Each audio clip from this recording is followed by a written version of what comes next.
Welcome to our channel. तो चलिए शुरू करते हैं आज की कहानी। रात के लगभग 1 बज चुके थे। हॉस्टल की बाकी लड़कियां गहरी नींद में थी, लेकिन अनन्या की आंखों से नींद कोसों दूर थी। लैपटॉप की स्क्रीन पर वही आखिरी लाइन अभी भी दिखाई दे रही थी। पूछना, काव्या को आखिरी बार किसने देखा था? अनन्या की उंगलियां कांप रही थी। उसके सामने 2 सवाल थे। पहला, उसके पिता और प्रोफेसर आरव एक दूसरे को इतने सालों से कैसे जानते थे? दूसरा, काव्या आखिर थी कौन? और सबसे बड़ा सवाल, उसके पिता ने यह सब उससे क्यों छिपाया? अनन्या ने तुरंत वीडियो दोबारा चलाया। इस बार उसने हर शब्द को ध्यान से सुना। प्रकाश शर्मा की आवाज में डर साफ महसूस हो रहा था। बेटी, अगर कभी तुम्हारी मुलाकात प्रोफेसर आरव मेहरा से हो। अनन्या ने वीडियो रोक दिया। आरव सर। उसने धीरे से नाम दोहराया। फिर उसने अपने पिता का पुराना फोन निकाला, जो वह घर से कॉलेज आने के समय साथ लाई थी। उसमें कुछ पुराने फोटो और दस्तावेज थे। वह तस्वीरें देखने लगी। एक फोटो में उसके पिता किसी कॉलेज समारोह में खड़े थे। पीछे तारीख लिखी थी, 15 अगस्त 2018। अनन्या का दिल तेजी से धड़कने लगा। यही तारीख वीडियो के फोल्डर के नाम में भी थी। उसने फोटो को जूम किया। पीछे भीड़ के बीच एक चेहरा दिखाई दे रहा था, आरव। लेकिन तस्वीर के कोने में एक और चेहरा था, एक लड़की का। अनन्या ने फोटो और जूम की। उसका चेहरा आधा छिपा हुआ था, लेकिन वह वही लड़की थी जिसकी तस्वीर उसने हवेली में देखी थी। काव्या। सुबह होते ही अनन्या ने अपने पिता को फोन किया। कई बार घंटी बजने के बाद कॉल उठा। हेलो बेटा। पापा, मुझे आपसे कुछ पूछना है।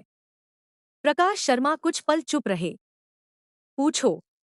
आप प्रोफेसर आरव मेहरा को कब से जानते हैं? दूसरी तरफ अचानक सन्नाटा छा गया। ये नाम तुमने कहाँ सुना? अनन्या की आंखें नम हो गईं। तो आप सच में उन्हें जानते हैं? प्रकाश ने गहरी सांस ली। अनन्या, इस बारे में अभी बात मत करो। क्यों? क्योंकि कुछ बातें तुम्हारे लिए जानना सुरक्षित नहीं है। अनन्या का गुस्सा बढ़ गया। मेरी जिंदगी से जुड़ी बातों के बारे में फैसला कौन करेगा? पापा? मैं या कोई और? कुछ सेकंड तक कोई जवाब नहीं आया। फिर प्रकाश ने धीमी आवाज में कहा, तुम्हें कॉलेज से दूर रहना होगा। अनन्या स्तब्ध रह गई। क्या? मैंने कहा, उस प्रतियोगिता से अपना नाम वापस ले लो। लेकिन क्यों? बस मेरी बात मानो। नहीं। पहली बार अनन्या ने अपने पिता से इतनी दृढ़ता से बात की। जब तक आप मुझे सच नहीं बताएंगे, मैं पीछे नहीं हटूंगी। कॉल कट गया। अनन्या कुछ देर मोबाइल को देखती रही। उसका दिल कह रहा था कि उसके पिता डर रहे हैं। लेकिन किससे? उधर प्रोफेसर आरव अपने केबिन में बैठे पुराने दस्तावेज देख रहे थे। उनके सामने वही F-27 फाइल थी। उन्होंने पुलिस से इसे देखने की अनुमति ली थी। लेकिन फाइल में एक पन्ना उन्हें बार बार परेशान कर रहा था। उस पर सिर्फ 3 नाम थे, काव्या सिंह, आरव मेहरा, प्रकाश शर्मा। और नीचे लिखा था, तीनों ने घटना वाली रात एक ही स्थान पर होने की पुष्टि की। आरव ने आंखें बंद कर लीं। उन्हें 10 साल पुरानी वह रात याद आ गई। बारिश हो रही थी। काव्या ने उन्हें फोन किया था। आरव, मुझे तुमसे बहुत जरूरी बात करनी है। अभी मिलो। आरव उससे मिलने निकले थे, लेकिन रास्ते में प्रकाश शर्मा का फोन आया। आरव, काव्या के पास मत जाना। मामला बहुत गंभीर है। और उसी रात काव्या गायब हो गई थी। आरव ने कभी किसी को यह नहीं बताया कि उन्होंने काव्या से मिलने की कोशिश की थी, क्योंकि उन्हें डर था कहीं उनका एक बयान किसी निर्दोष को अपराधी न बना दे।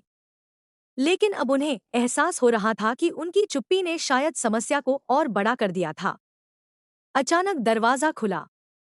अनन्या अंदर खड़ी थी। आरव चौंक गए। अनन्या? उसकी आंखों में आंसू थे। लेकिन इस बार वह सिर्फ एक छात्रा नहीं, अपने परिवार के सच की तलाश में खड़ी बेटी थी। सर, मुझे आपसे एक सवाल पूछना है, आरव ने कुर्सी से उठते हुए कहा। बैठो। नहीं सर, आज मैं बैठने नहीं आई। आज मुझे जवाब चाहिए। आरव चुप हो गए। अनन्या ने अपना फोन उनके सामने रख दिया। स्क्रीन पर उसके पिता का वीडियो चल रहा था। आरव का चेहरा देखकर ही अनन्या समझ गई। वे इस वीडियो के बारे में पहले से जानते थे। आप जानते थे? आरव ने कुछ नहीं कहा। आप मेरे पापा को जानते हैं? हाँ। काव्या कौन थी? आरव ने आंखें बंद कर लीं। अनन्या। और 10 साल पहले क्या हुआ था? कमरे में कई सेकंड तक खामोशी रही।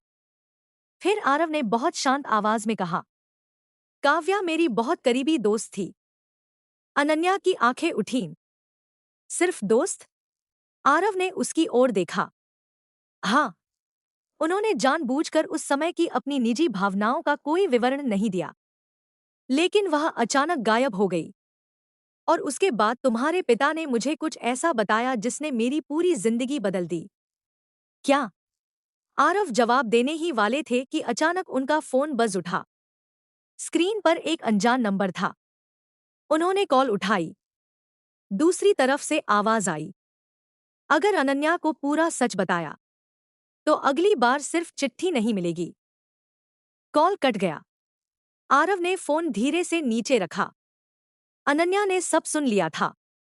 कौन था? आरव ने कोई जवाब नहीं दिया। लेकिन इस बार अनन्या समझ चुकी थी। वह खतरे में थी। शाम को अनन्या अपने हॉस्टल लौट रही थी।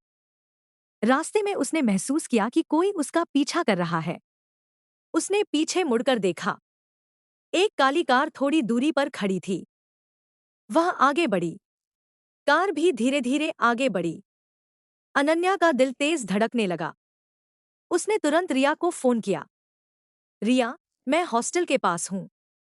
मुझे लगता है कोई मेरा पीछा कर रहा है। तू वहीं रुक, मैं गेट तक आ रही हूं। अनन्या तेज कदमों से आगे बढ़ी। तभी कार उसके पास आकर रुक गई। दरवाजा खुला।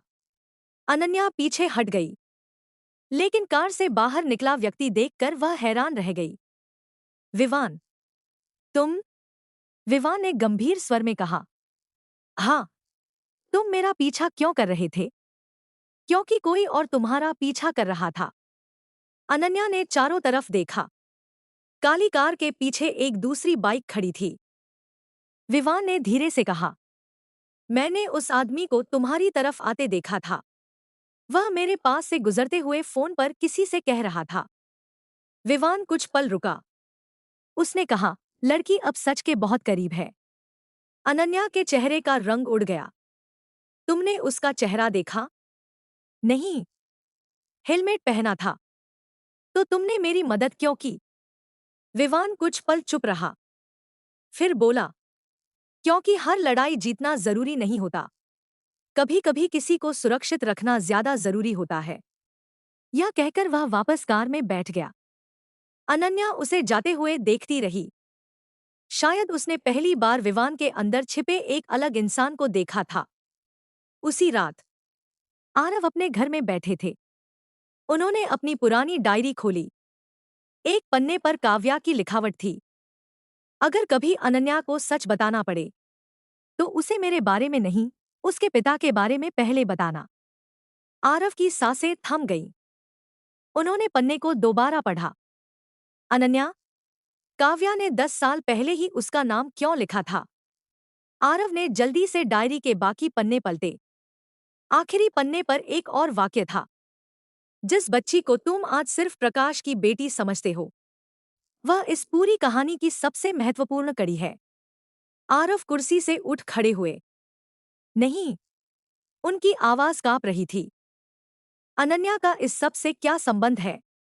उसी समय उनके घर की खिड़की पर एक पत्थर आकर लगा। धड़ाम। आरव दौड़कर खिड़की के पास गए। बाहर कोई नहीं था। नीचे सिर्फ एक छोटा सा लिफाफा पड़ा था। उन्होंने उसे उठाया। अंदर एक फोटो थी। फोटो में 10 साल पहले की काव्या, प्रकाश शर्मा और आरव खड़े थे।